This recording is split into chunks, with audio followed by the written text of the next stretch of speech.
Well, welcome everyone to our coffee chat for the Women in Planning Division. This is our third week that we're having some amazing programming for Women's History Month, which is so fantastic. And with that, we want to highlight some really cool things that women are doing in our profession. And so today we have a rock star, all-star, just the most excited person and journey that I can think of to embody all that we do for women and, supporting, uplifting, and ensuring that, we welcome one another into our profession and, share that success and be able to really pass that on to others too.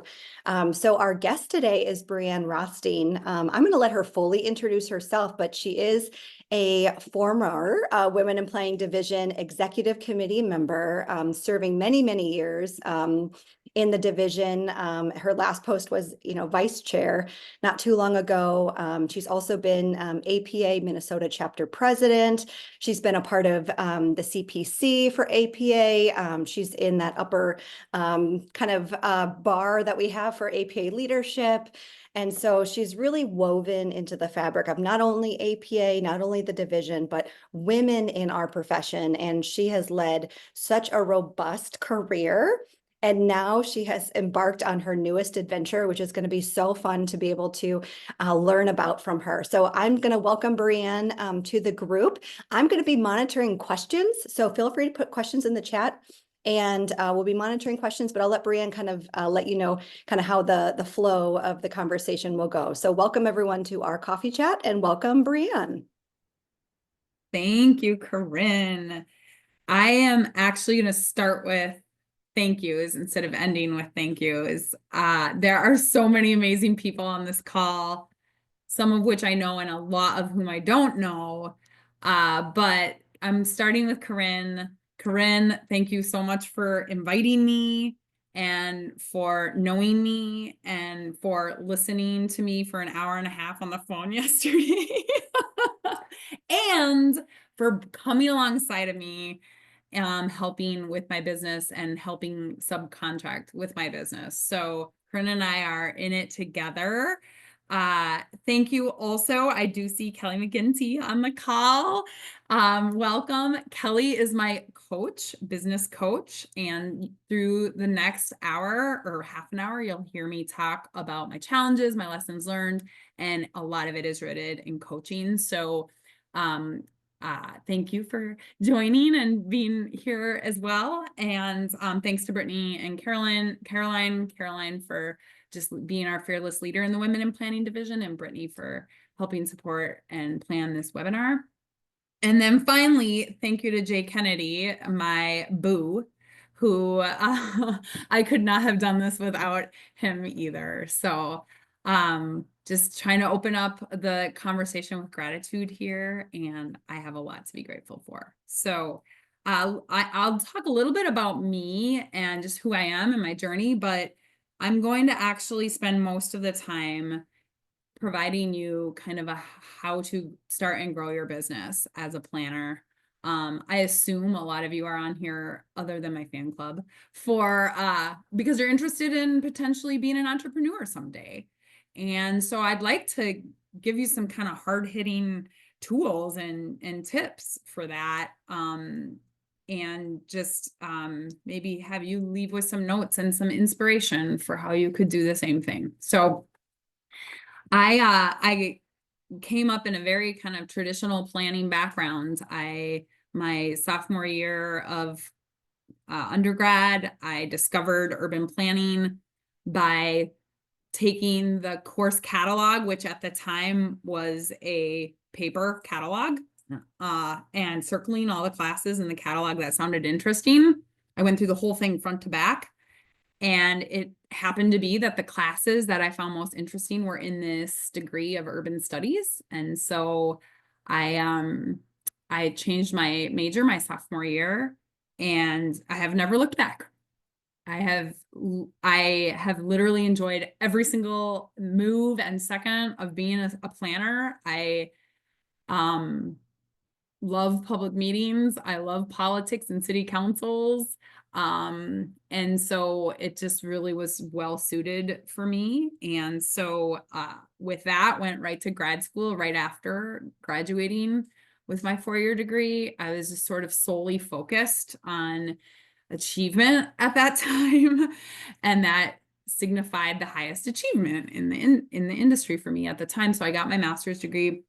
I also really loved being a server. I was a server at a really fun restaurant, and I didn't want to start my career after my 4-year degree. I was having way too much fun working nights, Fridays and Saturdays at Chino Latino. If any of you are here from Minnesota, remember Chino Latino. It was such a fun job, and I knew if I just kept going to school, I could kind of in my head justify staying being a server. So that ran its course. It didn't take very long, actually. And finished with my graduate degree and have spent the last 20 years, again, in the planning and economic development field.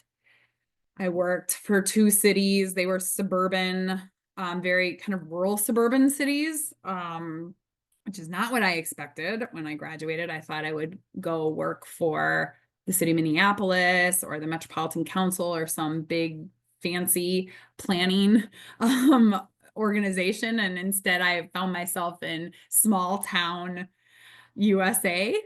And I used to joke about Ramsey, Minnesota was where I started my professional career. I used to joke that you don't have to go to another country to experience different culture. You just have to go to Ramsey.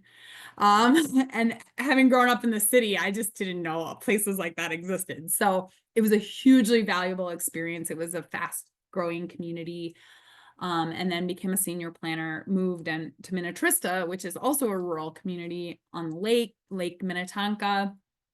And also just learned so much about people and how different people have different perspectives than I did.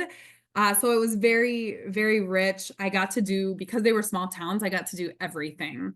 And I got to build my skills and breadth of skills just in a really rapid way.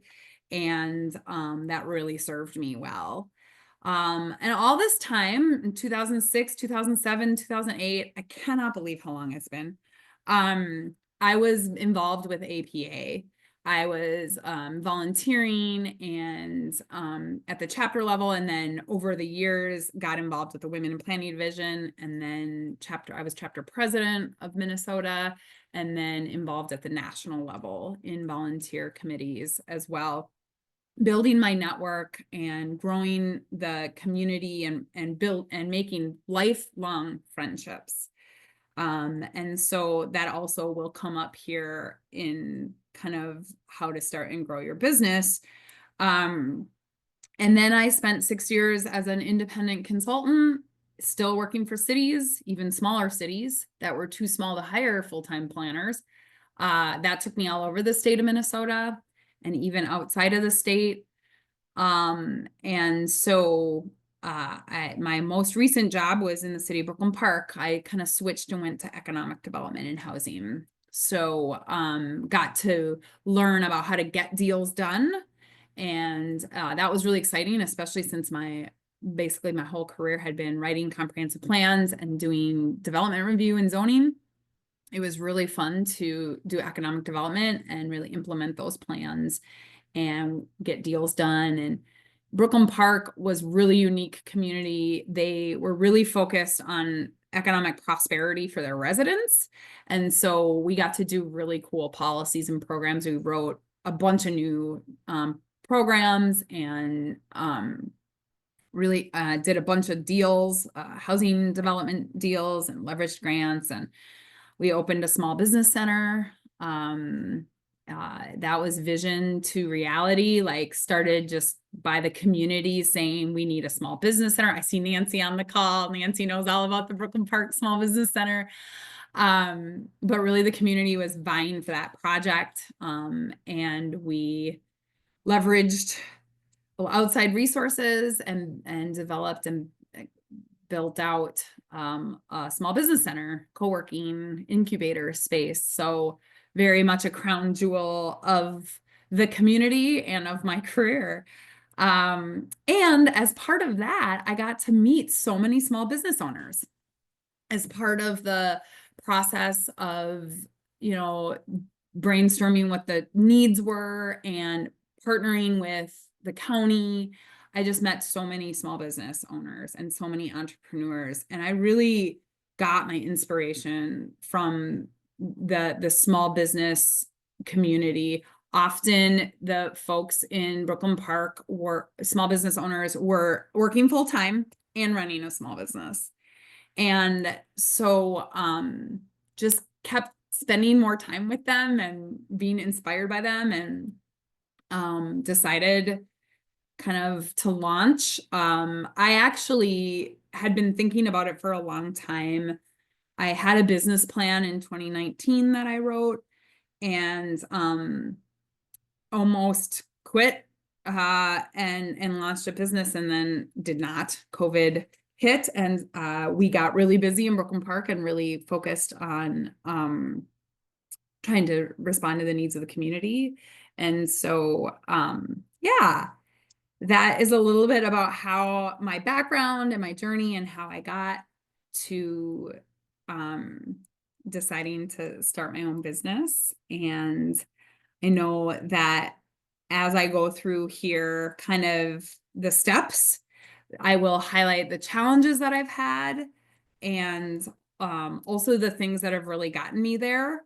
I do want to make sure to leave enough time here for your questions and inquiries and comments. So if you have those along the way, please drop them in the chat.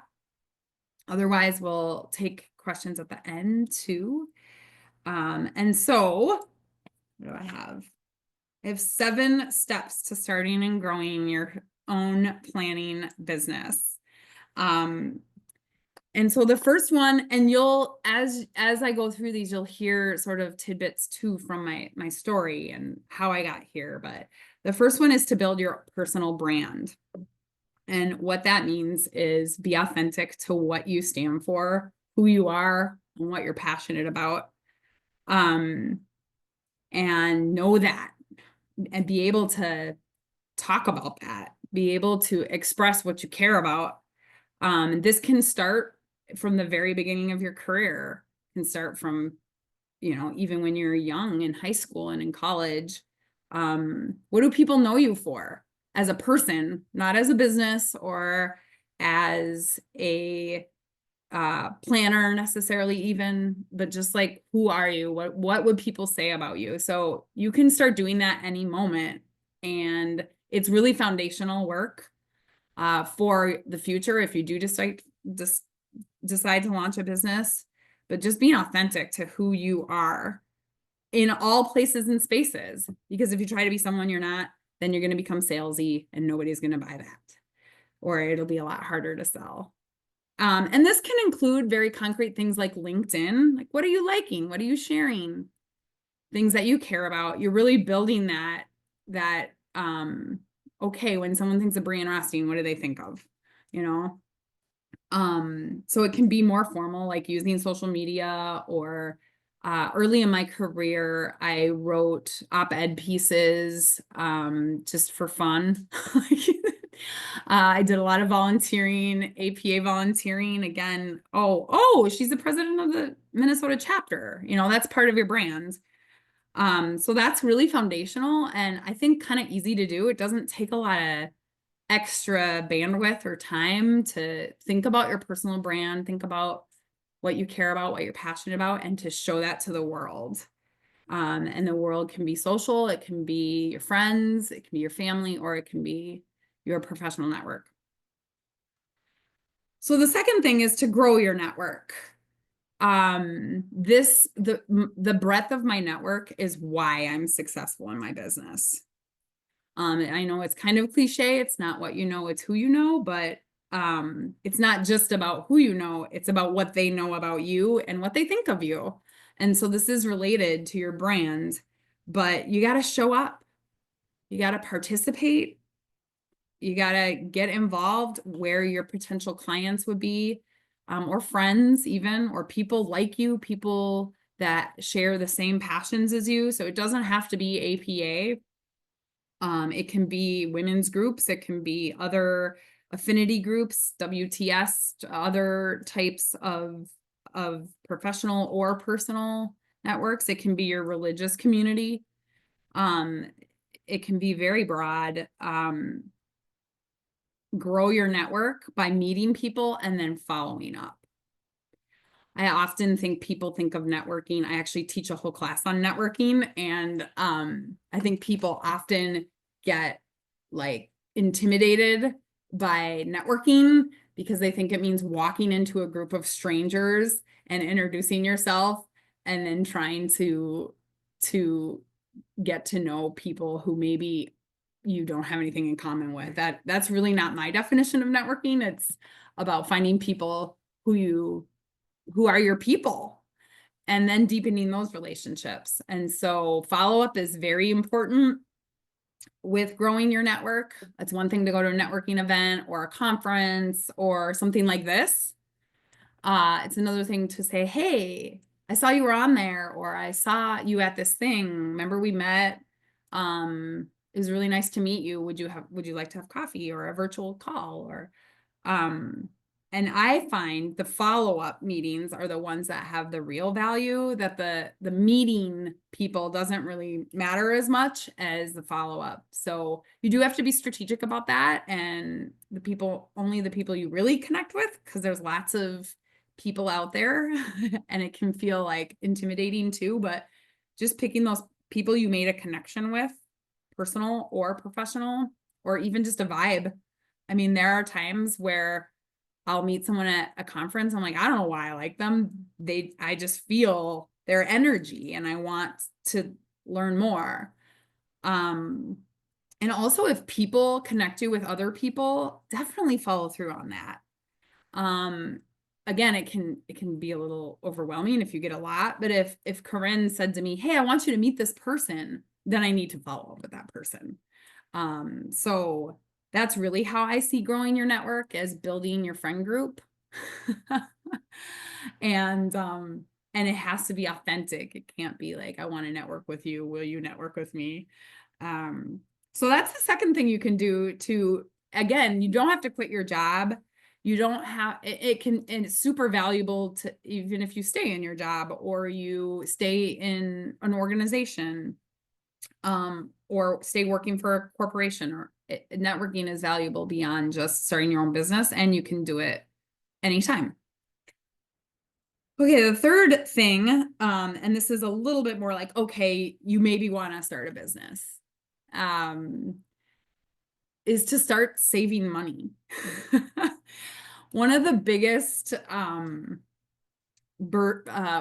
barriers, I think, especially for women, but I think for anyone who's like, I want to start my own business, is the fear of not having any money.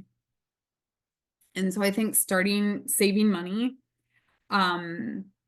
is a good thing to do if you think you want to start a business someday. That can be very incremental. It can be the smallest amount and then just build it up over time. Or you can take your tax return or any other pile you maybe come into and siphon it off for this dream that you have. This is where kind of my first challenge has come in, is when I thought about starting a business, I knew I needed to have some living expenses saved up, and I knew I needed to make sure that any revenue I got, I was saving part for taxes. But what I didn't save for was cash flow. So like the ups and downs of the checks coming in, and the cadence of getting paid, and just the kind of feast or famine payment schedules. Cities, I knew that my clients, cities primarily, had 90 days AR. So 90 days accounts receivable, meaning you bill them and then you get paid 60 to 90 days later. I knew that because I was the one paying the bills for 15 years. And I was the one getting the complaints about how the consultants hadn't gotten paid. But I just didn't anticipate, I didn't save a whole separate resource just for cash flow. So that's been my the first challenge that, or like one of the first challenges that I've had in the very practical challenges I've had in launching. All right, so try to save some money. And if you can't save any money, explore loans, explore how you might get money to start your business. That can be a personal loan from a friend or a family member. It can be a bank loan. It can be a line of credit. It can be a credit card. That's very expensive. I do not recommend credit cards, but the small business owners that I worked with in Brooklyn Park, a lot of them are using credit cards to fund their business. So if you don't have anything saved up, you can still start a business. You just need to leverage your credit to do that, or your friends and family. And I definitely have been the recipient of that as well. Okay, so then you've built your personal brand over the course of your career, you've grown your network that's broad and wide, you've saved maybe a little bit of money, or you've figured out how you're going to finance your business. The next thing to do before you quit your job is to start your business. You can start a business, you can form an LLC or a corporation.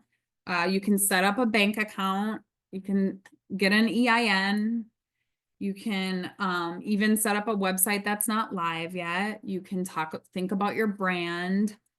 The terms that Kelly uses are offer suite, which I love that. It's so like sexy sounding, like, what's my offer suite?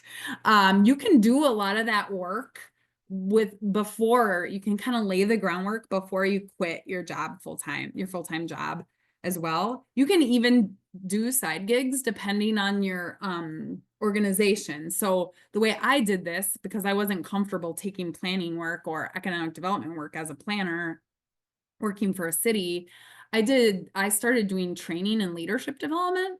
So and that was very part-time. It was just like once a month I taught a class. You can teach classes at universities, be teaching adjunct or teaching specialists. The thing I like about starting as a side gig, again, as long as you tread carefully, is that you get your feet wet. You start to learn what it means to invoice and what it means to have manage your money, manage your contacts, a little bit. You kind of get to dip your toe into it without full on, this is my bread and butter, this is how I pay my bills. And it's also nice to have a little extra cash. Again, I did this for 3 years, and I informed my employer. I asked permission. Can I have a side gig for training and leadership development, teaching courses? But yeah, it really just sort of got me rolling with entrepreneurship in a very, very low risk way, and got me set up with how I'm going to invoice and how I'm going to manage that resource, the payment coming in, and have a separate bank account, a separate EIN, all of that, separate taxes. So yeah, you can sort of slow roll you're starting your business too, and that really takes away the intimidation of it a little bit. So that's what I would suggest. And even your brand and what you're selling, and even your website, you could start working on without having to quit your full-time job. Okay, so 5th step is to get a coach. This is, I would say, the most important step, but I'm trying to do this chronologically. That's why I didn't start with it. But getting a coach has been the single most valuable part of my business, period, hands down.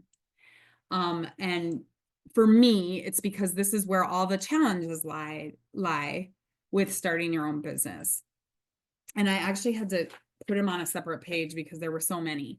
So having a coach, having Kelly McGinty as my coach, has helped me overcome my challenges with my relationship with money, imposter syndrome, believe it or not. Even after 20 years and an amazingly, in my opinion, successful career, I somehow still struggle with what is my value. Identity of being an employee versus being an entrepreneur. That was really difficult. No longer being able to say I'm the economic development and housing director and I have this good salary, like that was part of my identity that I didn't even know until I left it. My fear fear of lack, which is related to my relationship with money, but just fear of not enough clients, fear of not enough money, fear of like messing up or failure. The importance of having tough conversations, like having courage and being brave when it comes to client management or even the right clients. What do I have to offer? My offer suite, my unique selling proposition. Like Kelly has helped me with all of this. And I actually think the most important thing is the power of manifestation and the power of positive thinking. Like if you believe it, it can happen. And just kind of getting over the skepticism with that.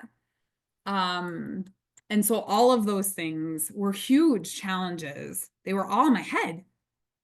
But they were the biggest challenges of all. And meeting Kelly and meeting with her weekly, especially at first, we don't meet weekly now, that's a lot, but at first, like the first, I would say 4 months, just that weekly call of encouragement, support, concrete, resources, books,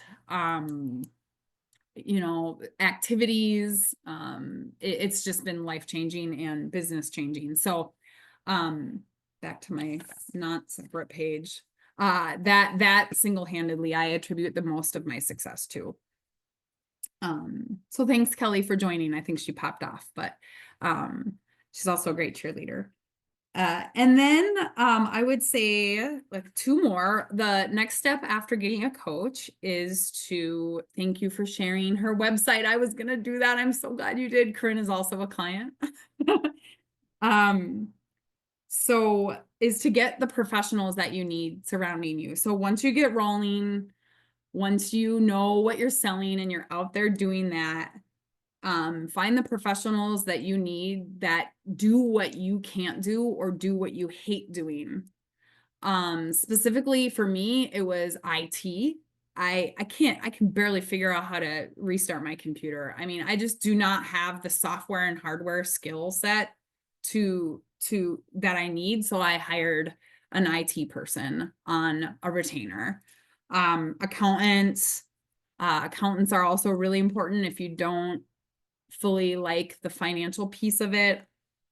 I have an accountant. You can hire an accountant to do the smallest thing, like taxes, and all the way to doing your invoices and managing your cash flow and all of it. Hiring people for, branding and marketing, website development, that's really important too. And then as you get business and grow your business, sub consultants or staff. Surround yourself with experts doing the things in particular that you don't want to do or that you are bad at. We are all bad at something and or don't enjoy doing something.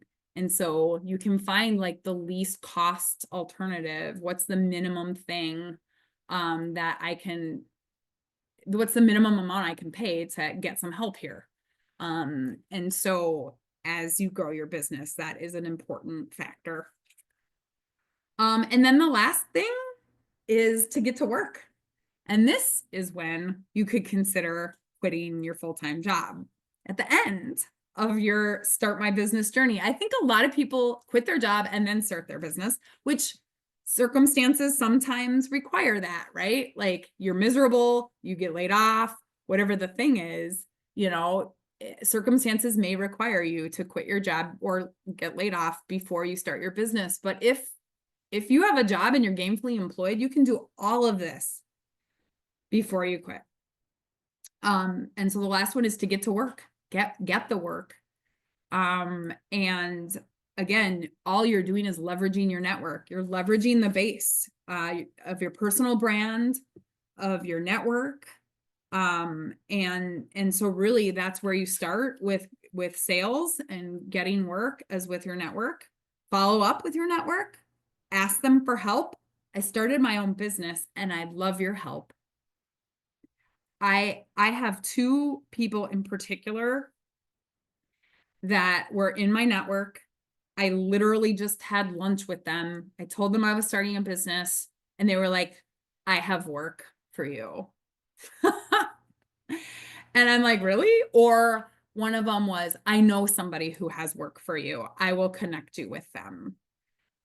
So that was a huge blessing, very unexpected, especially because that was before I even quit my full-time job. And I was like, well, I'm not ready for work yet. I was just having coffee, you know? So, I think just really reaching out and asking people either for their help, people, especially women, want to help you. They want to help you launch your business. And so, finding those real advocates, is easy to do when you start reaching out.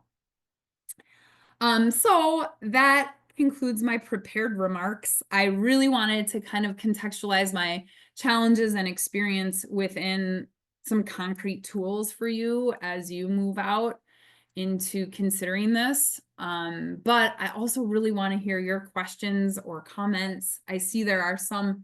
I'm going to stop. I should have stopped sharing my screen a long time ago, but I'm going to stop sharing for now, and then I'll reshare at the end. But are there any questions from the group, either dropped in the chat or that you'd like to come on camera and live ask?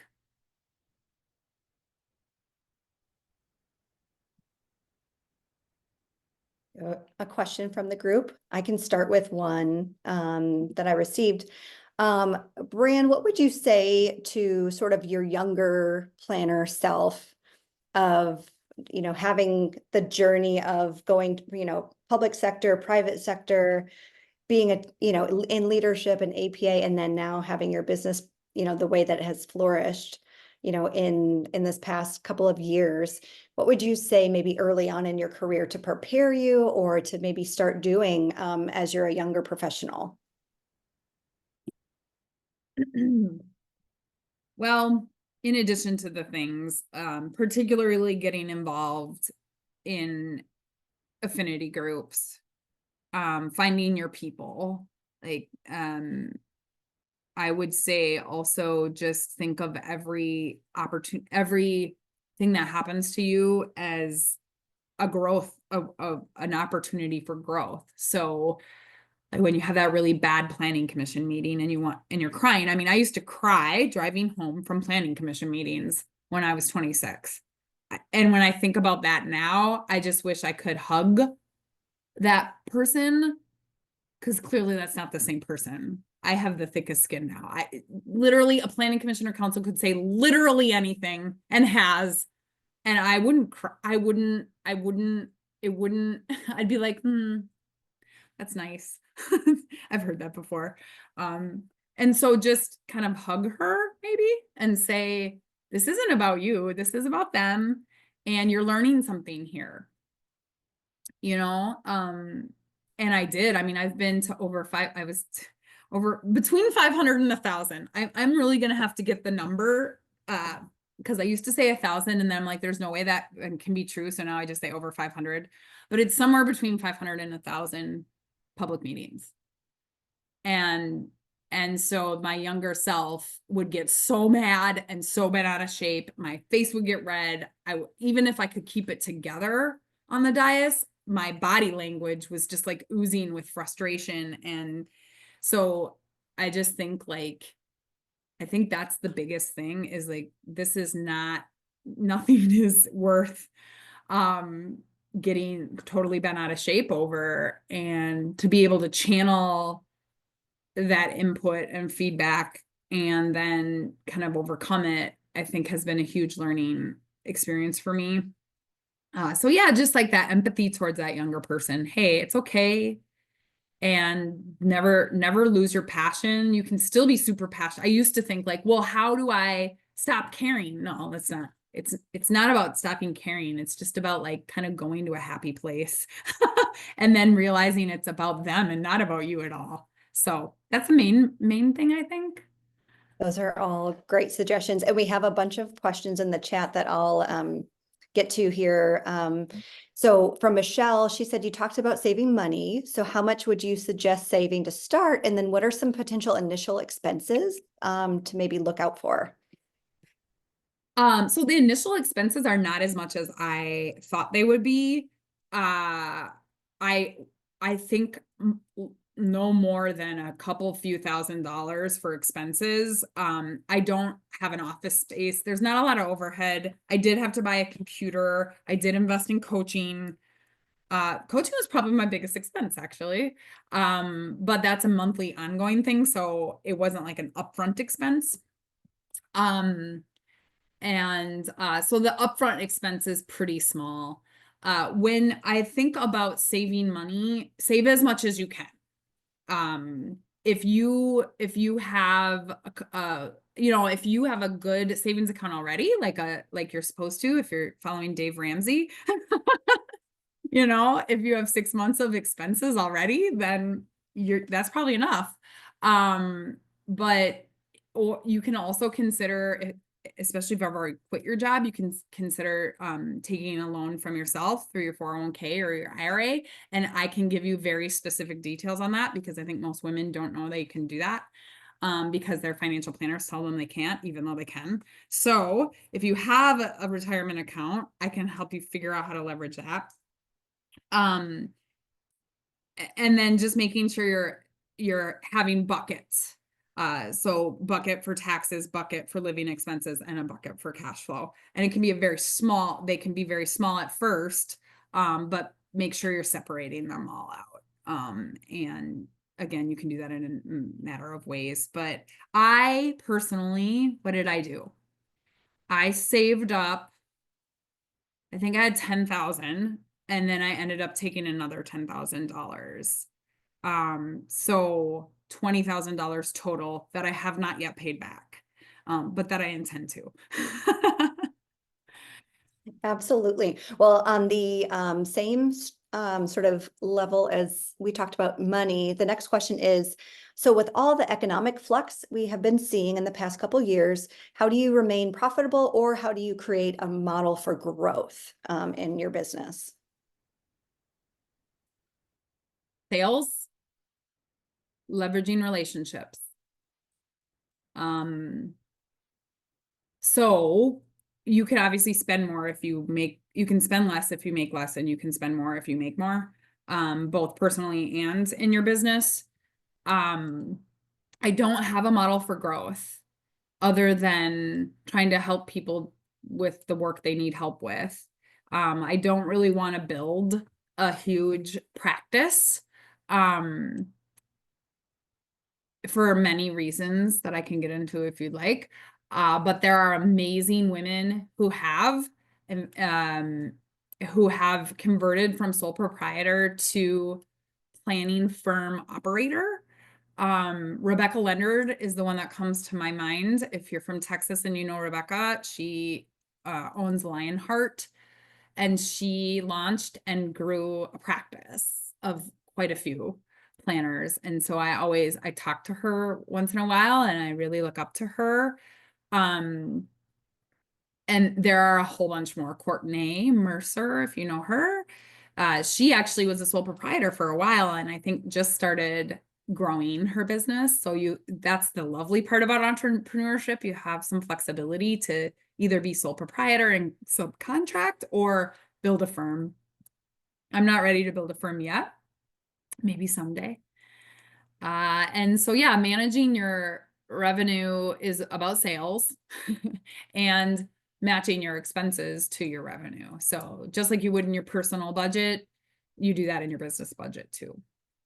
That's very good. Yeah. And actually, we have a question from Susan that talks about growing your business. And so it's just, your business is just you at this point. And if so, do you want to grow to add full-time, part-time staff other than teaming or, subcontracting? So what are maybe your long-term goals in terms of adding folks? Yeah, I don't really want to right now. Part of my why for starting a business was to have more control and autonomy and freedom in my schedule. And of course, Kelly would say you can still have all that and build a team. So maybe we'll get there someday, Kelly. But I also had a team for a long time. In Brooklyn Park, there were 10 of us, and it was great, and I was ready for a break. And so maybe someday I will do that. I don't really see it that much of a financial benefit. There aren't a lot of people who can tell me, yeah, as I scaled, I make a lot more money. And so I'm like, why add all that headache and coordination and not have a financial benefit from it? The one exception might be if I could scale large enough to sell it to a bigger company and have a sales event. But again, I'm not really that interested in that. I really want to do good work. I am my own brand. And so that's also a challenge. It's like, how do you scale your own personal brand? Which again, I know Kelly could help me with. But um, but yeah, that's where I am right now. And I reserve the right to change my mind at any time because I have that flexibility. That's very true. And actually, our next question is from Kelly, who's on camera here, but she asked, so what has been the most rewarding part of transitioning from employed planner to entrepreneur? So the most rewarding part that you find. Oh, I probably should say something about expanding my geographic impact or bringing, my share with the world, sharing my knowledge with the world, but it's not. It's the insane amount of freedom that I have. I had no idea how. So when I quit, when I put in my notice, I told my boss, who I was very good friends with at the time, have been forever, but she was also my boss at the time. I said, you have been so supportive and so flexible and so good to me with my schedule needs. I have kids that I schlep around. Um, I'm there's one of me when I have my kids, and I was working really far from where they were going to school. And so I was driving 3 hours a day, and she was super great, super flexible. I worked remotely half the time, all that. And I said, you've been so wonderful, and I just need so much more flexibility. And that has come to bear. I sort of underestimated it. I thought, well, if I'm working full time, I'm still working full time. Like I'm still putting in all those hours, and it's just not true. I work less and make a lot more. I don't have to commute. And so even just adding the commute into my day, I have 10 hours a week. 10 hours a week back in my schedule, even just with the commute.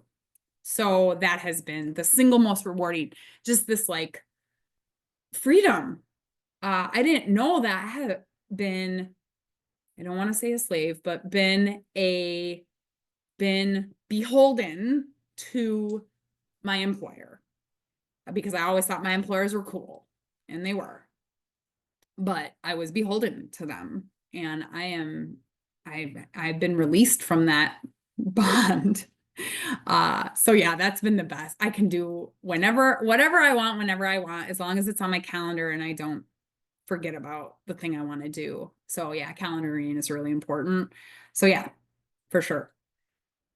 That's excellent. Well, we have a question from Michelle that says, so how many projects do you take on at one time? And then also, do you also acquire projects through RFPs or mostly through networking? So how do you get projects or partnerships? Guys, this is like joy. I feel like this is the joy to answer these questions. I sent 11 invoices out last month. Most of those are like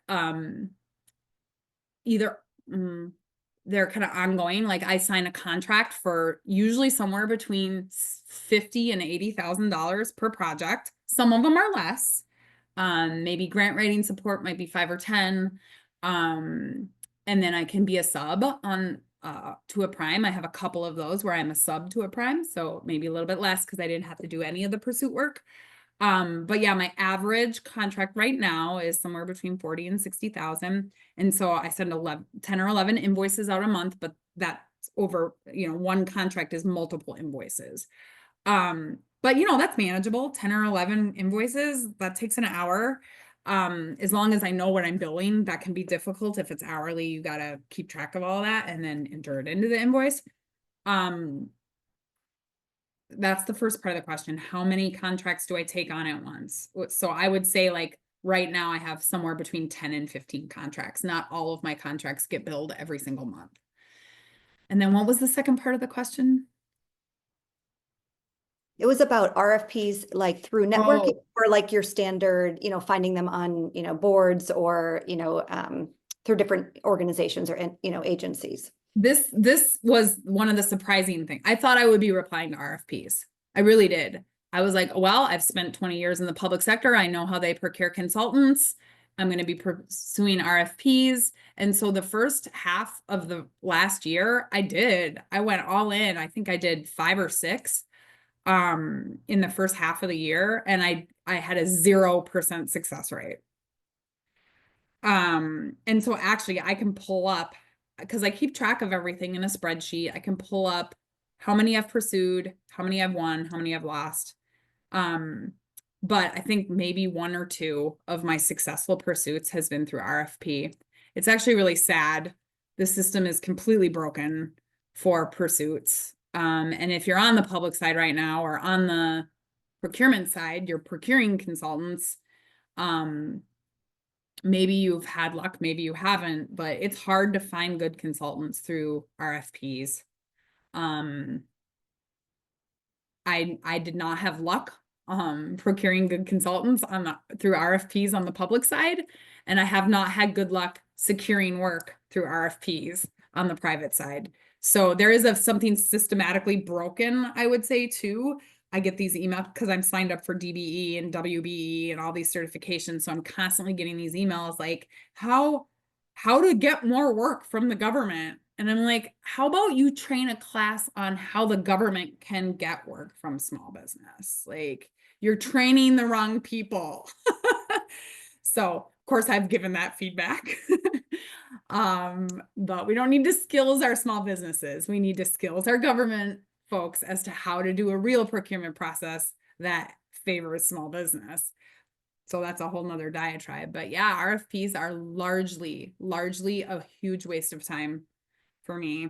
If I can get on as a sub and have a prime do all the work and just send them my bio and send them my role and my half-page scope, then it's worth it.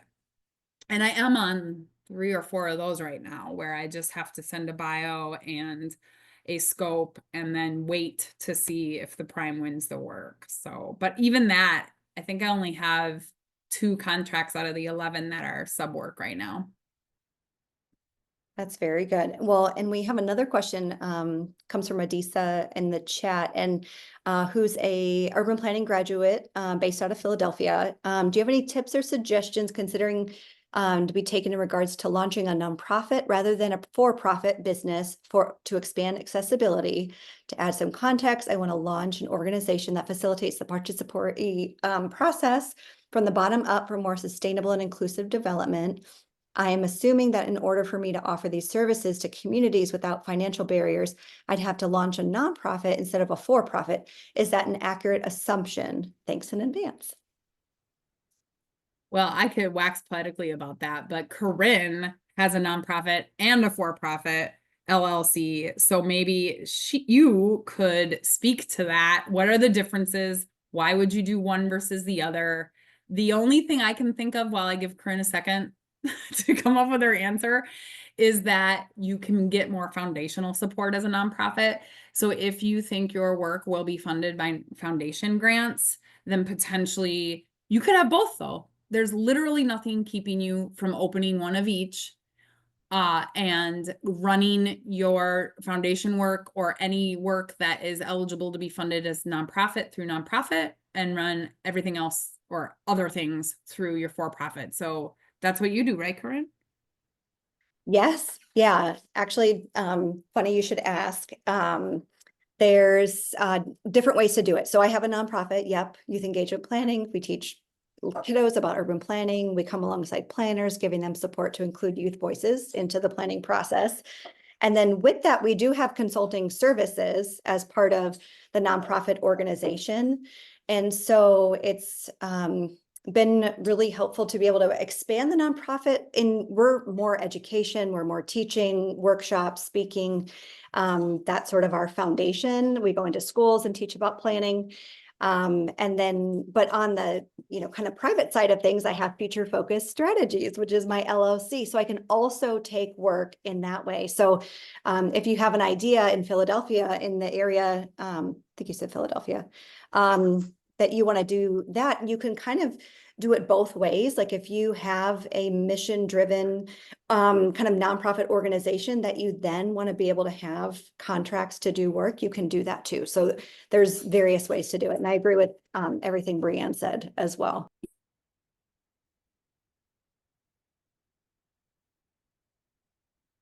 Okay, we have a subscription software question. Yes. Yeah. Next one is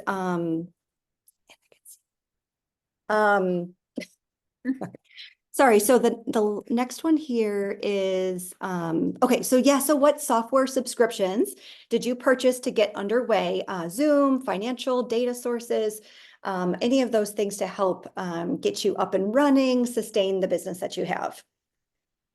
Yeah, well, the nice thing about this is that you can pay monthly, so you can get all of them. And then, they're all relatively inexpensive on a monthly basis. And I do recommend doing monthly, even though it's more expensive per month, because when you buy yearly, you can't really usually get your money back. So I'm always a sucker for a deal, and I go yearly, and then I'm like, oh crud, I don't use this. And so then I've already paid for it for a year. But if you do monthly, you can cancel.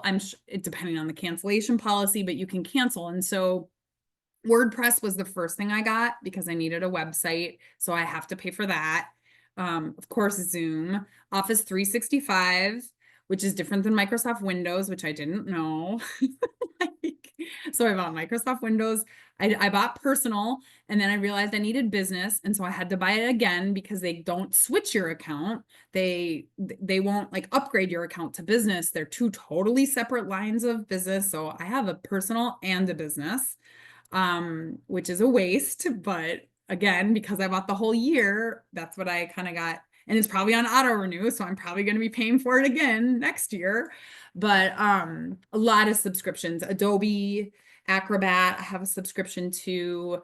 Flowdesk, I just got a subscription to so that I could manage like a CRM and an email marketing type scenario for my zoning how-to guide. What I have a subscription to my IT consultant, so I just pay her every month to be on call. Nice flat rate, so I know what to expect. What other subscriptions do I have? I know there are a lot more. Oh, QuickBooks, of course. QuickBooks is foundational. I have to have QuickBooks, I think. I actually went the first few months without it because I didn't think I was going to have any business. Talk about a scarcity mindset. I was like, I don't need QuickBooks. I'm not going to be doing any invoicing. Or whatever invoicing I do, I can do by hand. And like by May, I'm like, oh my God, I cannot do 10 invoices by hand a month. And then it wasn't matched up with my bank account. And so, yeah, that was a lesson learned. Like QuickBooks is sort of a foundational thing you need if you actually think you're going to get any business. Yeah, so those are some of the ones that come to mind. I don't have any like proprietary stuff, nothing like plannery really, I don't think, mostly just business tools. Very good. Well, we have one last question here and then we can wrap our coffee hour. So, and I'm going to kind of add to the end of this a little bit of a question that goes with it. But Anastasia asks, so how important do you think it is to specialize? Is it easier to start a business if you have a really specific niche or if you're open to different project types? And then I kind of want to add, like, why did you decide on a business like of Thrive? Like, where did you get the name from and why did you pick housing and economic development? Because I think that goes into that question too, kind of wraps it around. Right. So one thing a coach can help you with is your what Kelly calls offer suite. I love that name. I don't know if it's proprietary or not, Kelly, if you made it up or if you got it. Okay. I just love it because it's a suite. And a mission is just one sentence, right? An offer suite is what you bring to the world, like what you individually offer the world, and then monetizing that. And so it's almost like kind of going backwards rather than deciding whether you're going to specialize or what you're going to sell or what you're going to offer or what your expertise is. It's like, what do you have to offer the world? Like what is what makes you unique? What makes you special? And working with somebody to figure that out, it's hard to come up with that on your own, I think. Like having a good friend might help you, but also just having someone hone in on what makes you you, what you have to offer, that's unique from everyone else. And we all have something we were born for, right? We all have something that we were put on this planet for. And that's the goal, is to harness that, package it, and sell it to the world. Or and so yeah, that's truly, I mean, I'm not saying that like it maybe sounds empty or fake, but it's completely true. And that's what you want to sell to people because it's the easiest thing to sell. Like what you're made to do on this planet, I would think that should be the easiest thing for you to sell. And so yeah, and then how I got to what I sell or my offer suite was just what fires me up. Like what kind of work do I get excited about? The name Thrive came from this notion of like, we're not just going to survive, we're going to thrive. And my boo Jay helped me pick the name, and my daughter drew the logo, and then Corinne put color to it and kind of made it logoized it. So I just used my people. And my people helped me, including my 10-year-old daughter. So it's special to me for that reason. It's not the most unique name. I think you can probably find 500 companies named Thrive out there. So there's that, but it's special to me, and my network and my people helped me come up with it. So and it's really going beyond just surviving and thriving. And really when you're in bureaucracy and you're in government, like it can feel like you're just surviving. So that was also part of it. All right, I think that concludes. I was gonna finally share my screen, but it just went away, but I think I'm over. So I want to just say, so you can follow this QR code to download my zoning reform guide. It's a new kind of piece I put out into the world. And so, sorry, I know you're not seeing the full screen, but if you'd like to download it, would love to have you take a look at it. It's a kind of a quick how-to guide for zoning reform. So thank you so much for the opportunity again. Thank you for Women in Planning, and have a great rest of your day, everybody. Yeah. Thank you so much to Breanne. Thank you so much for coming on to close out our Women's History Month programming for the Women in Planning Division. If you're going to be in Denver in 5 days on Sunday night, we're having our reception with the multi-population division reception. So you'll see Breanne and I there, and a lot of other ladies who are in the room. Caroline's here and a couple other fun ladies. So we will see you at National, and cannot wait to continue the conversation. And feel free to reach out to Breanne to continue this conversation. She just has a wealth of knowledge and is such a support for every woman, excuse me, in planning. So I know that she would love to continue these conversations in how she did what she did. So thank you all again, and have a great rest of your day.